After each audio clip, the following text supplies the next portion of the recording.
1. Clinical presentation and diagnosis.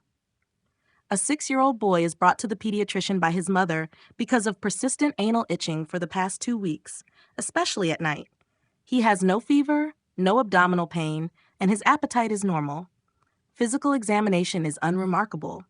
The mother mentions seeing the child scratching at night and thinks she saw something white near his anal region. Which of the following is the most appropriate next step in diagnosis? A. Stool ova and parasite examination. B. Colonoscopy. Cellophane tape test in the morning. D. Perianal skin biopsy. E. Serologic testing for helminthic antigens. Correct answer. C. Cellophane tape test in the morning. Explanation. Enterobius vermicularis, pinworm, infection is common in children aged 5 to 10 and presents with perianal pruritus, especially at night, when the female worms migrate to lay eggs. The tape test, pressing transparent adhesive tape to the perianal region in the morning, is the most effective way to detect eggs or worms. Why the others are incorrect. A. Stool ova and parasite examination. Pinworm eggs are rarely seen in stool.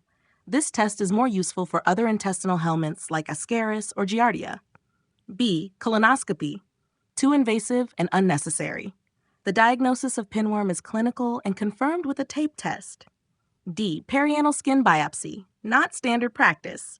Unnecessary for a diagnosis that can be confirmed non-invasively. E.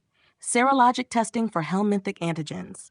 Not useful for pinworm. Serology is more appropriate for tissue-invasive parasites like Toxocara or Schistosoma.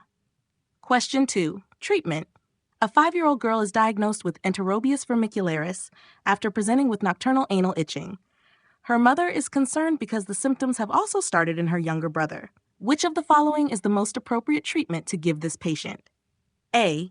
Ivermectin. B. Albendazole. C. Metronidazole. D. Praziquantel. E. Correct answer. B. Albendazole. Explanation. First-line treatment for Enterobius vermicularis is a bendazole, such as albendazole or mebendazole. Pyrantel pamoate is an alternative, especially in the U.S.